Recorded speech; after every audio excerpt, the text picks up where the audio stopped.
Assalamualaikum warahmatullahi wabarakatuh. Kaifa halukum?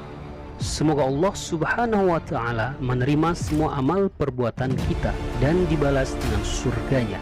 Amin ya rabbal alamin.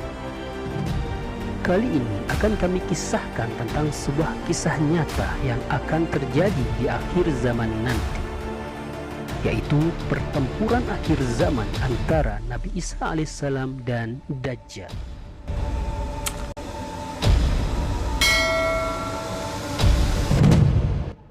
Bagaimana kisahnya? Mari kita mulai.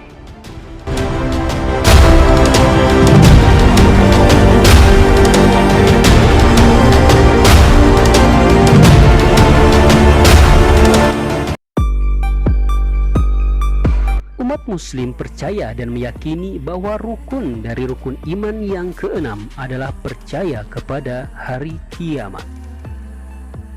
Dan ketika hari kiamat tiba akan ada sebuah peristiwa besar yang terjadi, yaitu pertempuran besar melawan Dajjal.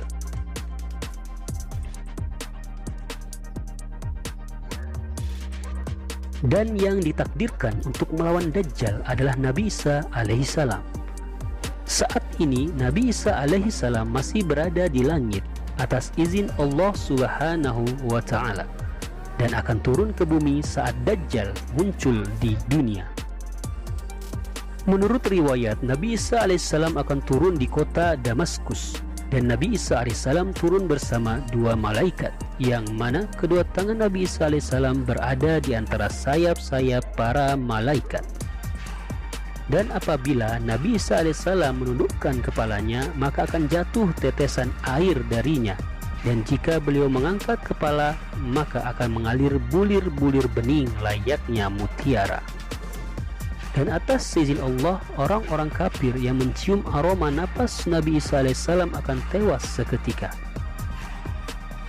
Turunnya Nabi Isa alaihissalam ke dunia telah dinanti oleh umat manusia yang beriman dan percaya hal itu akan terjadi. Dikarenakan dalam waktu yang lama bumi dalam keadaan rusak parah akibat ulah Dajjal.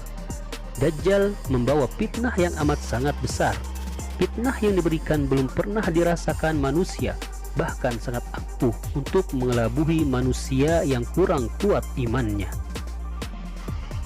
Dajjal akan membawa api dan air di tangannya, namun manusia akan melihat api sebagai air dan air sebagai api. Semua negara dilewati Dajjal, dan tak ada satupun negeri yang lewat dari kunjungan fitnah Dajjal. Hanya dua kota yang tidak bisa dimasuki Dajjal, yaitu kota Mekah dan Madinah, karena kedua kota tersebut dijaga oleh para malaikat. Dajjal dapat melintasi dunia dengan cepat bagaikan hembusan angin, dan Dajjal bisa menyebar fitnahnya dengan cepat. Fitnah lainnya adalah manusia yang mengikuti Dajjal akan merasa aman dan damai, karena Dajjal akan mengeluarkan isi bumi berupa tanaman dan air dari langit. Karena Dajjal adalah makhluk ciptaan Allah yang sudah diberikan kelebihan dapat melakukan hal tersebut, maka orang-orang yang tidak beriman dan lemah imannya akan mengikutinya. Sedangkan orang-orang beriman akan berakhir sengsara. Dajjal akan membuat mereka kelaparan dan kekeringan. Fitnah Dajjal benar-benar tidak bisa kita bayangkan. Maka dari itu kita sebagai umat muslim dianjurkan untuk membaca doa agar terhindar dari fitnah Dajjal. Karena hal tersebut, turunnya Nabi Isa alaihissalam adalah keyakinan yang sangat ditunggu umat muslim untuk memerangi Dajjal. Karena beliaulah juru selamat yang ditakdirkan Allah untuk menaklukkan Dajjal. Karena menurut riwayat tak ada makhluk yang mampu mengalahkan Dajjal kecuali Nabi Isa yang Allah janjikan.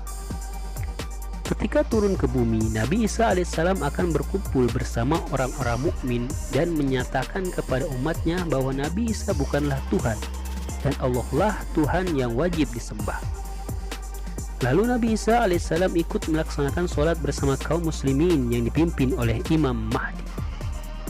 Nabi Isa alaihissalam kemudian memulai pengejarannya untuk membasmi Dajjal, dan Dajjal kabur karena tahu bahwa dirinya akan dikalahkan. Nabi Isa alaihissalam berhasil menangkap Dajjal di kawasan Bab Lut di Palestina. Beliau segera membunuh Dajjal dengan pedangnya.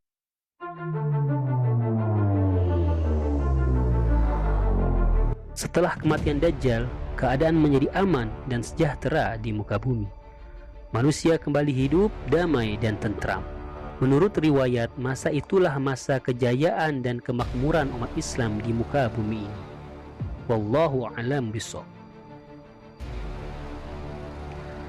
Semoga kisah ini dapat meningkatkan iman dan ketakwaan kita kepada Allah Subhanahu wa taala dan terhindar dari fitnah Dajjal yang kita tidak tahu apakah kita golongan orang-orang yang mampu melawan fitnah Dajjal atau bahkan menjadi pengikut Dajjal.